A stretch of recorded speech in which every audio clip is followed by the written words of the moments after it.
Здравствуйте все! Добро пожаловать на канал Магия Песка. Мои дорогие зрители, с вами, как всегда, ваша Ольга.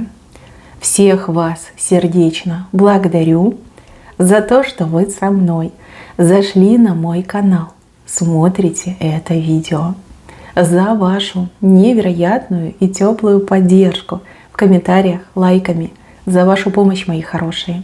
Земной вам поклон. Сегодня у нас будет отсыпочка на такую тему. Какой секрет, какая тайна вам скоро откроется? Загадайте, пожалуйста, на себя, на секреты и на тайны, и давайте вместе посмотрим.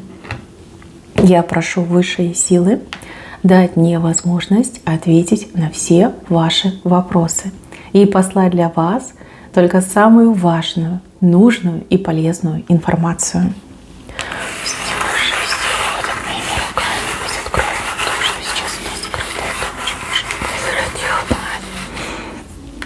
Так, мои хорошие, отсыпочка вышла. Давайте будем разбираться.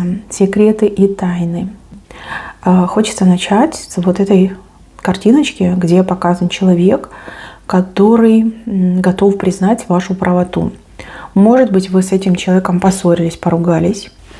И теперь этот человек очень сильно жалеет. Понимает, что вы были во всем правы, что нужно было вас послушать, что не стоило с вами ругаться. Хочется вам сказать о том, что вы были правы. Но то ли гордость не позволяет, то ли, действительно, слишком много обидного друг другу сказали. Хочется все назад вернуть, отмотать и быть более послушным и сговорчивым.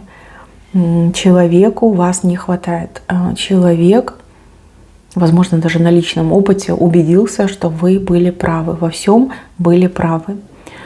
Грубо говоря, сам себе проблему создал. И вам тоже получается, да? Потому что вы явно поссорились, либо явно у вас отношения охладились. Дальше, мои хорошие. Буквально за вашей спиной идут разговоры по поводу того, что происходит с вами в вашей жизни. Здесь неравнодушные люди хотят, либо очень стараются вам помочь.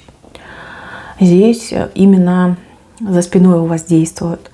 Видно, вы человек очень гордый, либо вы не принимаете ничьей помощи, никому не хотите создавать проблемы, не хотите навязываться и все привыкли делать и решать сами. Здесь два человека постоянно о вас говорят, о ваших проблемах говорят и пытаются помочь, либо найти помощь для вас. Да, все это происходит у вас за спиной. Это могут быть и друзья, это могут быть и родственники. Еще у любимого мужчины от вас явно есть секрет. Причем секрет касается финансов, деньги материальные. То ли, грубо говоря, деньги потерял, может быть, в прямом смысле слова потерял, может быть, не туда вложился, не тем доверился, может быть, дал долг, а должник просто взял и пропал. То ли на работе прям совсем все плохо, и человек молчит об этом. То ли совестно, то ли стыдно, то ли, знаете, не хочется терять вес в ваших глазах. Да? Хочется, чтобы любимая женщина мной восхищалась, мной гордилась. В таком ключе, да, не сомневалась в том, смогу ли я ее обеспечить семью. Вижу, что мужчина лихорадочно пытается решить этот вопрос, но пока у него мало что получается. Вот здесь именно с деньгами. Если он у вас такой весь вымотанный, странный, молчаливый, то это говорит о том, что у него с деньгами не все в порядке, и он от вас это скрывает. Конечно, в тайне это все не удастся долго удержать, все равно вы рано или поздно все узнаете. Не ругайте его сильно, он сам себя постоянно ругает. Даже если он по глупости деньги потерял, но опять же, это ему будет хорошим уроком. Он, грубо говоря, сам себе не рад за то, что так произошло, случилось. Еще. Вот здесь показано, что вашу проблему, сложность в жизни можно каким-то обходным путем решить. Либо Ну, есть такие специально обученные люди, которые могут все порешать, все сделать, ну, за деньги, соответственно. Вы об этом не знаете, потому что вы информацию еще, грубо говоря, особо не искали, либо не штудировали, да, какие-нибудь информационные ресурсы. С удивлением и с радостью вы обнаружите, что проблему можно решить. Причем быстро и легко, но за определенную там энную сумму, назовем это так.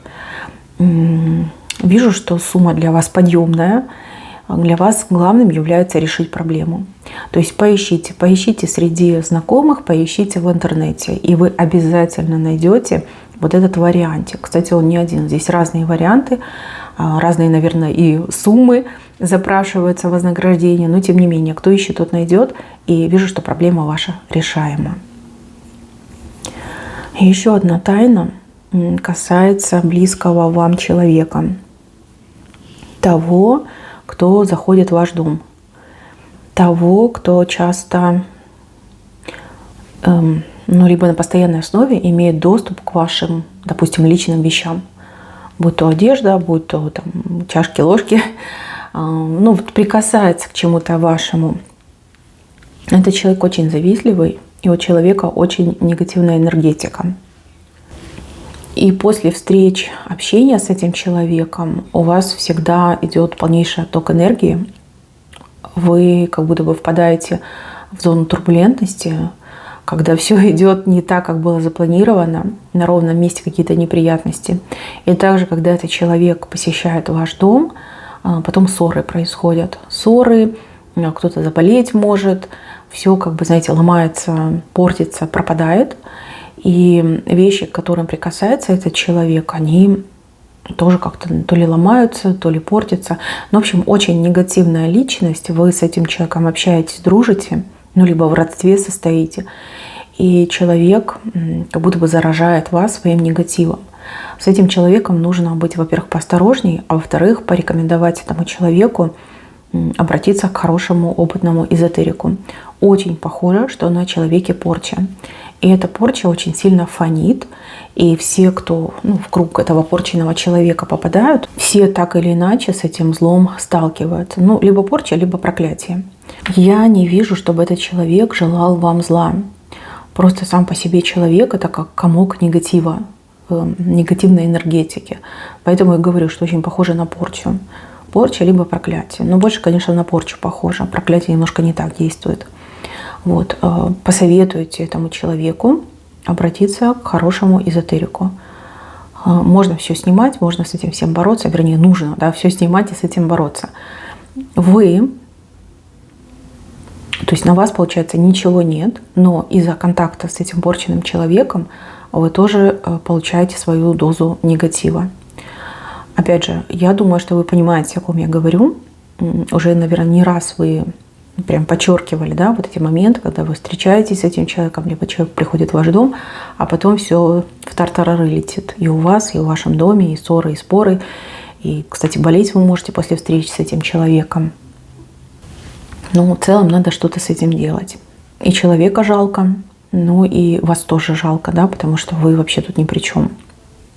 Человек как комок негативной энергии. В дом ваш ходит, либо ваши личные вещи берет, либо вы постоянно общаетесь, разговариваете. Что-то негативное. И еще мужчина сразу с двумя женщинами общается. Такой хитренький мужчина, как собака на сене. Он боится прогадать. То есть вы ему нравитесь, и также другая женщина нравится. Либо вы, например, очень нравитесь для души, для сердца ему идете, а та другая женщина, она какая-то, может быть, ресурсная, выгодная.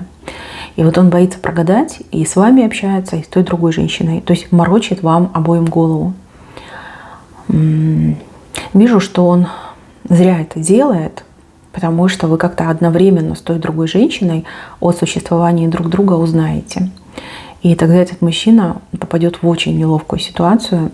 И вижу, что вы обе простить ему это не сможете, и обе отвернетесь от него. То есть сейчас у него типа 2 женщины, и он такой крутой, ой, у меня 2 женщины. Но когда все выяснится, будет ровно ни одной, ровно 0 женщин. Хитренький, да, он просто хитренький. Хочет хорошо устроиться. Вот так мне идет. Так, еще. Здесь показано, что кто-то постоянно, вот какая-то женщина берет ваши вещи. Вещи, косметику, может быть, даже инструменты рабочие, если вы там, допустим, на дому работаете. А может быть, вы все вместе работаете. Вот она что-то ваше все время берет.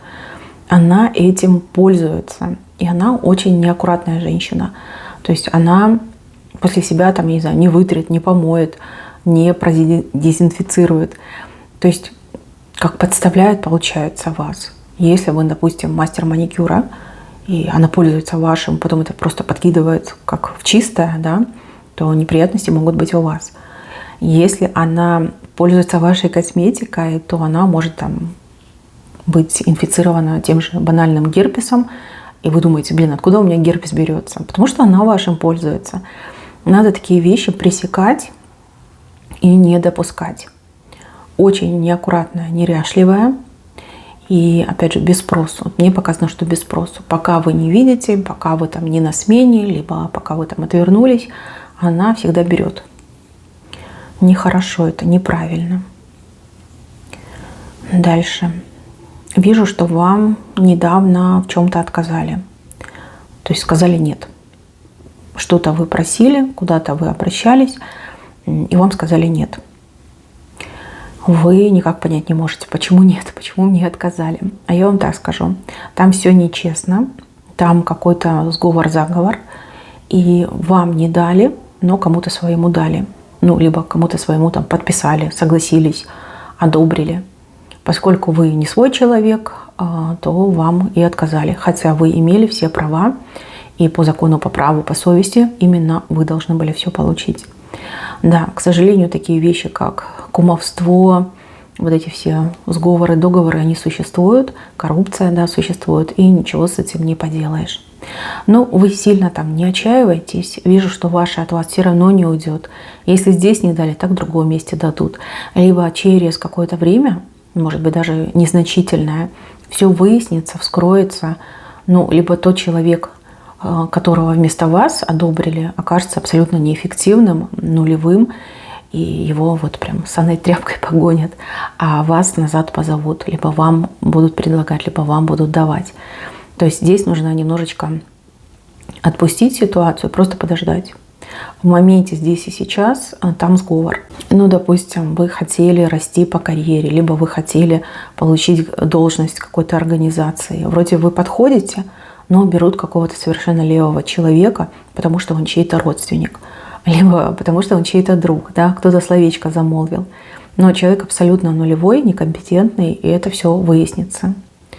И также, возможно, вы там претендовали на какую-то помощь, субсидию, льготу. Вам не дали, но какому-то левому за деньги дали. Вот это тоже все вскроется, выяснится, и будет скандал, возможно. И как бы вы свое все равно получите. Так мне идет. Да, обидно, да, неправильно, но нужно немножко подождать. И еще какая-то противная злая женщина из-за вас плачет. Хотелось бы ей от вас избавиться, либо хотелось бы ей какой-то вам непоправимый урон нанести, да, вот рук нет, не может, нечем, да. Нет такой возможности, нет такого инструмента. Ну, либо вас ничего не берет, правильно? Так тоже иногда бывает. И вот она прям бедная плачет из-за того, что я так ее ненавижу, я так хочу ей навредить, а не могу, да, не могу. Вижу, что вы с ней то ли конкуренты, то ли соперницы, то ли какая-то вражда между вами. Она, конечно, на людях этого не показывает, но когда она остается одна, ей прям очень больно, очень тревожно и очень страшно, потому что вы ее по всем фронтам побеждаете, а у нее уже все, предел, да? Силы закончились, возможности закончились, и дальше нечем крыть. Плачет, именно плачет. Такое прям давление на нее ложится. Ну, либо вы своим авторитетом давите, да? Ничего, надолго ее не хватит, это точно. Еще вижу, что какая-то женщина людей против вас настраивает. Женщина это может быть со стороны вашего мужа либо парня, либо эта женщина может быть в рабочем коллективе, может быть даже по соседству. Вы этой женщине очень сильно не нравитесь. Она чувствует вашу силу, она не может вас продавить под себя и пытается всячески, вот через эти все настройки, разговоры, сплетни от вас избавиться, как будто бы выжить вас хочет. Нехорошая она женщина, язык без костей, но с другой стороны, я вижу, что она сама себя вот этими злыми действиями как опозорит. Да? Люди скоро начнут ее спрашивать, почему ты так на нее взъелась, почему ты так всех против нее настраиваешь. То есть в таком ключе информация. Как люди догадаются, что она вам завидует, либо догадаются, что пытается выжить. Сама же против себя всех тех, кого подговаривала против вас, и настроит. Но вот мне так четко идет, что от нее даже свои будут отворачиваться, с ней никто не захочет общаться, никто не захочет иметь дела. Так, я еще показываю какого-то ушлого мужчину, знакомого вам. Мужчина, ну тут либо бывший, либо соискатель-претендент, но опять же как-то в прошлом. Человеку холодно и одиноко. Человеку надо либо где-то перекантоваться, ну, либо при помощи вас поправить там положение своих дел. Очень некрасивая история. Я закрою это все и очень надеюсь, что ни у кого это не отыграется. Мужчина будет бить на память. А ты помнишь, как нам было хорошо, как мы там любили, как мы встречались, общались. Давайте еще попробуем. Но при этом, еще раз говорю, время, да, ему нужно где-то в тепле пересидеть. И он как будто бы вас, ну извините за слово, использует. Да? Он вам будет рассказывать про любовь, а сам, я не знаю, там, на часы смотреть, либо на календарь. Вот. Мужчина, который нуждается в том, чтобы где-то отсидеться, пересидеть, там, переждать, поправить свои силы и дальше по жизни пойти. Вы очень добрая женщина, он об этом знает. И еще я вижу, что вы очень эмоциональная, и что можно вас очень быстро и легко разжалобить. И он это знает. И будет как бы пользоваться этим. Девчонки, ну, все, конечно, от вас зависит. Еще раз говорю, я надеюсь, что ни у кого не отыграется. Но прошлое – это путь никуда. Вот даже если оттолкнуться от всего того, что мы сказали, это путь в никуда. Вот, особенно этот мужчина. Хочет воспользоваться ситуацией. Как-то так мне идет. Дальше, мои хорошие. Здесь какое-то здание странной формы, странная архитектура. Необычная, да? Вот необычная в глаза бросается. И в этом здании что-то хорошее происходит. Но вы там никогда не были. Может быть, вы часто мимо проходите, либо мимо проезжаете, но внутрь не заходили. Попробуйте зайти. Вас ждет большой-большой сюрприз и невероятное удивление. Здесь как совет. Зайди вовнутрь, сходи туда, посмотри, что там внутри. Хороший знак.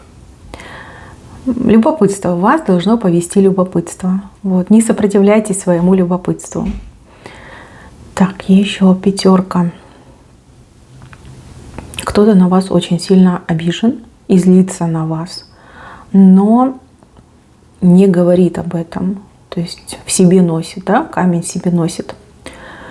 Человек вам не чужой, с правой стороны выходит. Это может быть родственник, и кто-то из друзей, и даже кто-то из коллег. Человек обиделся на какие-то ваши слова, на какие-то ваши высказывания. Может быть, все произошло случайно. Может быть, вы даже не о нем говорили, а о ком-то другом. Может, как-то неудачно пошутили. Вижу, что человек от вас отворачивается. А вам то ли некогда, то ли вы просто не придаете значения. Это очень важно.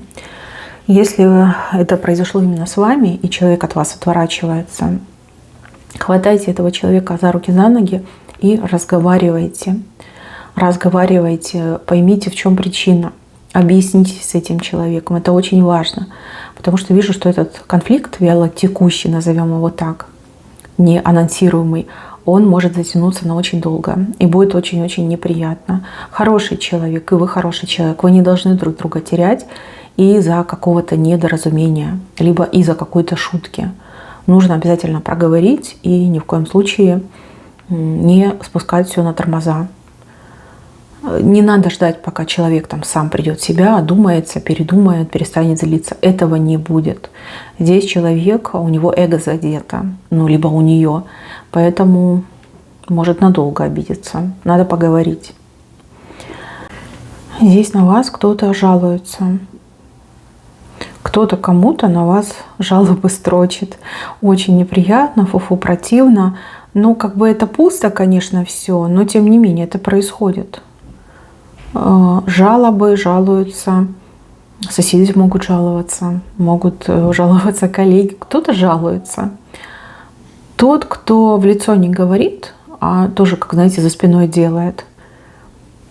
Причем, возможно, даже тот, кто жалуется, больше всего вам там улыбается при встрече, там особенно расспрашивает, как дела. Какие-то жалобы мне идут. С левой стороны показано, что какой-то человек вам на спину большие камни грузит. Большой, взрослый, сильный человек вам на спину большие камни грузит. Вы этому человеку слишком много помогаете. И человек настолько уже расслабил булочки, привык, и уже это как закономерность. Да? Если у человека какие-то сложные дела, сложные задачи, сложные проблемы, правильно, человек сгружает это все на вас. Однажды сделав добро, теперь вы получаете вот такое постоянное зло. Здесь очень важно это все прекратить, иначе вы рискуете просто надорваться в один момент. И еще вижу такую штуку, если вдруг вам понадобится помощь, то этот человек вот так разведет руками и скажет: а что я могу сделать, а я ничем не могу помочь. Да, вот прям неприятненько будет. А вы уже спину себе сорвали чужими проблемами, чужими делами. Добро нужно делать, и людям надо помогать, но всему есть разумный предел, да, и когда одному и тому же человеку, извините, попу подтираешь, а он еще потом так наглеет, это прям совсем безобразие. И отчасти вы сами виноваты в этом. Вы этому человеку прям показали и даже приучили, да, что можно все проблемы скидывать на вас. Пока не поздно, разгружайтесь, иначе ничего хорошего из этого не выйдет. Так, а тут вы с удивлением узнаете, что какой-то, в кавычках, суперпорядочный мужчина окажется двоеженцем, что ли. Это какой-то знакомый мужчина, и все на него как равняются. Говорят: ой, он такой идеальный, он такой семьянин, там душка, не пьет, не курит, спортом занимается, детьми занимается, жену на руках носит. И тут выяснится, что у него еще какая-то параллельная семья есть. И все такие: ага, да. Такое и разочарование, и, опять же, данность жизни. И если вы, например, этого мужчину ставили в пример своему мужу, такое не камильфо получится. Скандал, да, тут какой-то большой скандал, когда все выяснится про этого мужчину, про его личную, интимную жизнь.